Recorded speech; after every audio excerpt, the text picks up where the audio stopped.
एक दिन खाली बैठे मैंने फेसबुक पर एक अनजाने आदमी को फ्रेंड रिक्वेस्ट भेज दी, जो दिखने में बहुत हैंडसम था।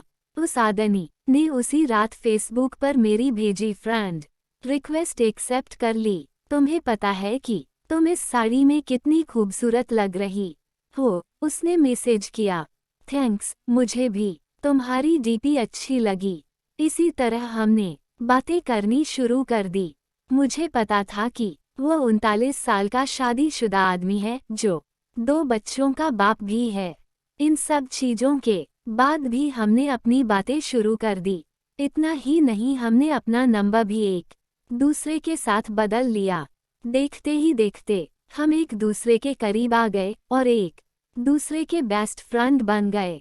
फेसबुक पर हम एक दूसरे के साथ बहुत ज़्यादा बातें करने लगे और सोशल मीडिया पर ज़्यादा से ज़्यादा समय बिताने लगे। दूसरी ओर उस आदमी को लगने लगा कि हमारे करीब आने से, इतनी बातें करने से वह अपनी बीवी से दूर जा रहा है। वह अपने बच्चों के साथ दूसरे सटे में रहती थी। वह मुझसे बोलता था, अभी पता नहीं, मैं सारा दिन तुम्हारे बारे में ही सोचता रहता हूँ। मुझे अफसोस है इस बात पर। मैं नेचर से काफ़ी शर्मीली थी। मेरे काफ़ी अच्छे दोस्त भी थे, लेकिन मुहाफिज जैसा दोस्त होना काफ़ी स्पेशल था मेरे लिए। 1 महीने की चैटिंग के बाद हमने स्काइपिंग करना भी शुरू कर दिया।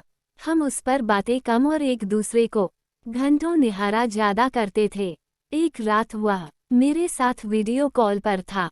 उसने बोला, ऐसे देखते देखते कहीं प्यार ना हो जाए। खैर, अब हम रोज ही वीडियो कॉल करने लग गए। हम इतने पास आ चुके थे कि अब हम एक रियल कपल की तरह बिहेव करने लगे थे। हम रोमांस करते, एक दूसरे को चिढ़ाते और थोड़ी लड़ाइयाँ भी करते। कहने का मतलब था कि एक 17 साल की लड़की को 39 साल के आदमी से प्यार हो गया था। जिस तरह से प्यार की कोई उम्र नहीं होती, उसी तरह से हम दोनों को भी अपना रिश्ता बिल्कुल गलत नहीं लगा। हमें नहीं लगा कि हमने कुछ गलत काम किया है। इसी दौरान इसकी बीवी और बच्चे इससे मिलने आए, पर वह फिर भी मुझसे बातें किया करता था। यहाँ तक कि वह अपनी बीवी के सामने भी मेरी कॉल उठा लेता था। उसी दौरान उसकी बीवी उस पर शक करने लगी, क्योंकि अब वह पहले जैसा बिल्कुल भी नहीं रहा। एक रात की बात थी, जब ये दोनों बेड पर सेक्स के लिए गए। तभी इनके फ़ोन पर मैंने मैसेज और अपनी फ़ोटो भेजी। इनकी वाइफ ने उठकर फ़ोन जैसे ही खोला, मेरी फ़ोटो उन्हें दिखी। उसकी वाइफ ने कोई रिएक्शन नहीं दिया, बस मुहाफिज को जोर का थप्पड़ मारा और रोने लगी। 3 दिनों के बाद वह घर छोड़कर चली गई। मुझे उसकी वाइफ के लिए काफ़ी बुरा लगा, इसलिए मैंने उससे कई दिनों तक बातचीत बंद कर दी। उसकी वाइफ के जाने के बाद हम फिर से मिले और हमने लॉन्ग ड्राइव पर जाने का प्लान बनाया। उसी शाम उसने मुझे प्रपोज किया। मुझे सिर्फ तुम ही चाहिए और कुछ नहीं। अपनी जवानी में मैं काफ़ी सारी लड़कियों से मिला, पर तुम ही एक ऐसी लड़की हो जिसने मेरा दिल चुराया है। वहाँ कुछ देर के लिए शांति छा गई। फिर उसने मुझे आई लव यू बोला। उसकी आंखों में आंसू थे। हम एक दूसरे को किस करना चाहते थे, गले लगना चाहते थे। दूसरे दिन मुझे एक मैसेज मिला जिसमें उसने लिखा था, हे डार्लिंग, आई लव यू, लेकिन मेरा परिवार भी है, मेरी कुछ ड्यूटीज भी हैं। यह मेरा तुमको आखिरी मैसेज है। मुझे प्लीज कॉल या टेक्स्ट मत करना, मैं तुम्हें ब्लॉक कर रहा हूँ। मुझे ऐसा लगा कि मानो मैं शादी के बाद विधवा बन गई हूँ। मैं बुरी तरह से टूट चुकी थी, काफ़ी परेशान थी। 3 महीने बीत जाने के बाद मैं एक लड़के के साथ रिलेशनशिप में आई। एक दिन मेरे पास किसी दूसरे नंबर से मुहाफिज का मैसेज आया, बानी, इज़ दैट यू? प्लीज़ मेरी लाइफ में दोबारा वापस आ जाओ, मैं तुम्हारे बिना नहीं रह सकता। मैं समझ गई कि यह उसी का नंबर है और फूट फूट कर रोने लगी। 1 घंटे की चैटिंग के बाद मेरा दिल फिर से पिघलने लगा। मेरे बॉयफ्रेंड को इन सब चीज़ों के बारे में कुछ नहीं पता था।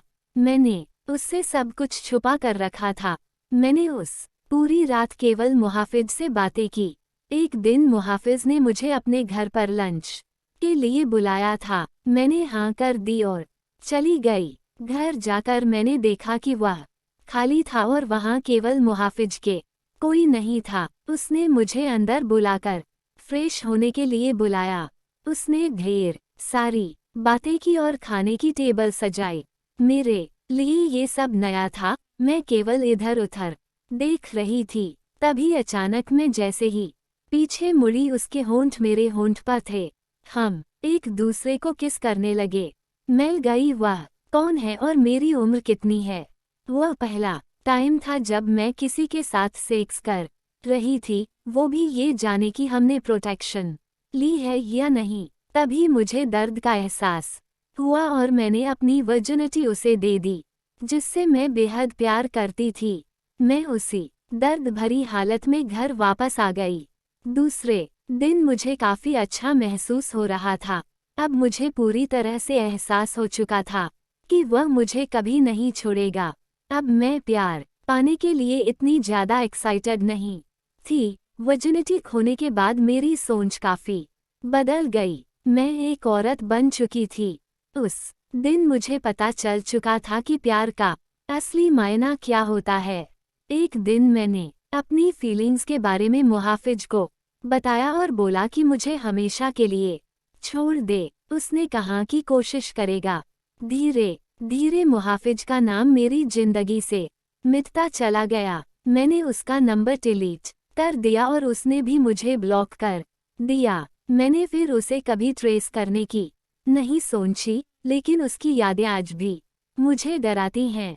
मैं खुश थी कि मैं इस अजीब से लगने वाले रिश्ते से बाहर आ गई, लेकिन आज भी वह आदमी मेरा पहला प्यार रहेगा। मैं भगवान से दुआ मांगती हूँ कि मुझे जब भी कोई दे तो वो एकदम मुहाफिज जैसा हो।